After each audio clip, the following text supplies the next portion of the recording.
Yo, welcome to Hard Pass. I am your host, Jacques Slade. It's our new weekly show where we learn life lessons like not touching the top of Chris Paul's head. Everybody knows what everybody's gonna, don't touch the top of my head. Let's start with some news, and by news, I mean stuff we could make fun of. Will Smith recently revealed the first trailer for his new movie, Gemini Man, and he plays a grizzled old assassin being hunted by a younger version of himself. It's the latest example of like de-aging in Hollywood stars, but I don't know if I'm ready for the Fresh Prince to take on Hitch. Yeah, I said Hitch. That was a fun and underrated romantic comedy. Watch it. Congratulations to Stan becoming an official entry into Merriam-Webster's dictionary, which is based off the Eminem song about an obsessed fan who kills himself and his pregnant girlfriend. I like how we don't bring up that part of the song anymore, probably because we're used to songs being 2 minutes long now. Kit Kat is debuting a new flavor for the first time in over a decade, or as Japan likes to call it, every Tuesday. It's mint flavored, meaning we waited 10 years for the most predictable one. We could have at least gotten baked potato or wasabi. Those are real flavors. Quarterback Kyler Murray was just selected with the first pick of the NFL draft, completing the betrayal of Josh Rosen, who was Arizona Cardinals' first round pick last year. The only thing missing is Magic Johnson saying the Cardinals needed a leader after they inevitably traded Josh. All right, and now for a sneaker hot take.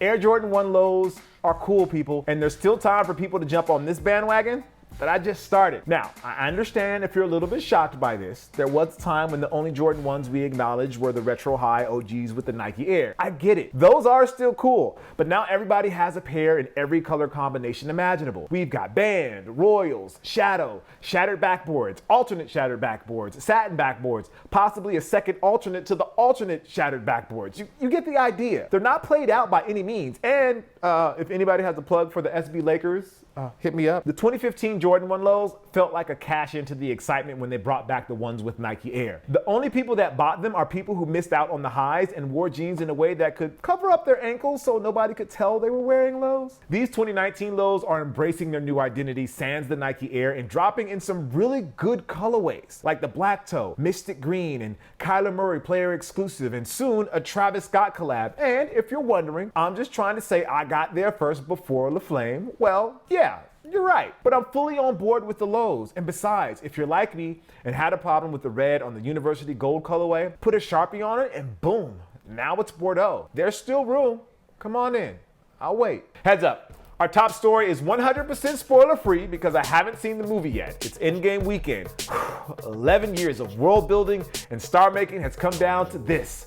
Natalie Portman stealing everybody's thunder just by showing up at the premiere. We spent a whole news cycle wondering if Thor's ex could change everything just because she walked the red carpet, and it looks like she did. But that's how ingrained we are in the Marvel Cinematic Universe. Every little detail is broken down like a Nightwing performance review. The build-up to Endgame has been so crazy that we're posting theories online about how Ant-Man was going to kill Thanos by shrinking down and penetrating his ass.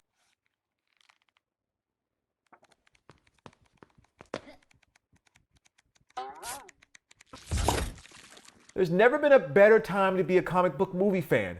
Thanos ass penetrating theories notwithstanding. Unfortunately, this is probably as good as it's ever going to get. Early reviews for Endgame are pretty positive, and they say that it's a fitting finale to this chapter of the MCU, but what happens when we start going all in on the next chapter? By the time we get to the next big major movie crossover, there will probably be mutants, Celestials, Eternals, Inhumans, and Silver Surfers. But there might not be certain Avengers or Guardians to continue on that ride, and that's not going to sit well with the fan base. Once we start losing actors who were there in the beginning and ignoring long-standing plot points for the sake of moving a narrative forward or integrating new characters, the Reddit threads and Twitter rants, they're going to be vicious. If you thought Civil War was a little confusing because good guys were fighting good guys, imagine that on every comment section on the internet, where everybody thinks they're in the right. And the only thing I can say to the MCU when the inevitable screw-up happens is, welcome. Star Wars, another Disney property, has been dealing with this for decades now, with fans divided into subgroups that ride for a particular set of movies or ideals and who feel Disney has betrayed their fandom because Luke Skywalker had a mad, awkward moment with Kylo Ren. Transformers, despite their movies making hundreds of millions of dollars in the box office, has a vocal group that's disgusted with Michael Bay for what he's done to Optimus Prime's face. Space Jam, an average mid-90s kid movie that just so happens to star Michael Jordan,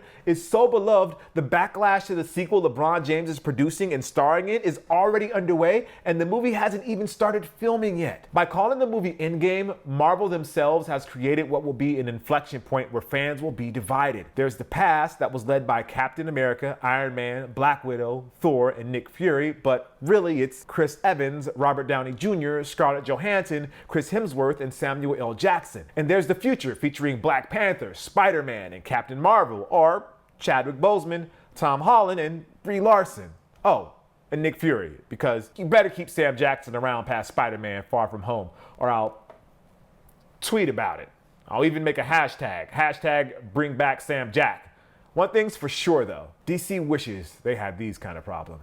And now for this week's Hard Pass, where we take a look at something in the culture that just needs to go, like jelly on a turkey bacon sandwich. No, Wale, just no. This Hard Pass goes out to all the Damian Lillard non-believers out there, including myself. Fellas, ladies, it's time to embrace Dame time. Now, I'll admit, when I think about the best point guards of this decade, Lillard wasn't the first name to come to mind, or the second, or the third, or maybe even the fourth. In today's NBA, point guards have become the glamour position because every trip up the court has the opportunity for a viral moment. Steph Curry or Kyrie Irving might not have the highlight dunks of LeBron James, but they have the hezzy, tween, cross, skip, fillet that the kids love. Dame looked and played the part, but he lacked the national exposure and championship rings that Steph and Uncle Drew already had in the bag. Instead, he was a cult hero from Portland with the Adidas signature shoe that you could easily forget was a thing. I mean, at least John Wall had that one funny Foot Locker commercial that is a little too real right now. And when Dame did have the playoff spotlight,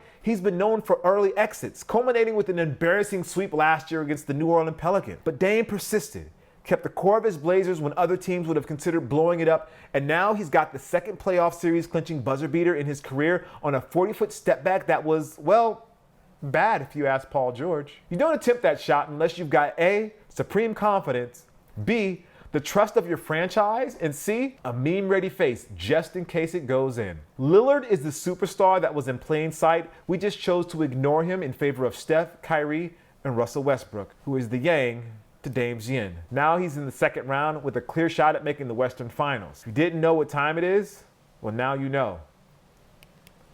It's Dame time. And that hard pass, well, that goes to you and me. All right, and that's it for this week's show. I am Jacques Slade, and it ain't easy walking down that old town road. I'll see you guys next week. Peace.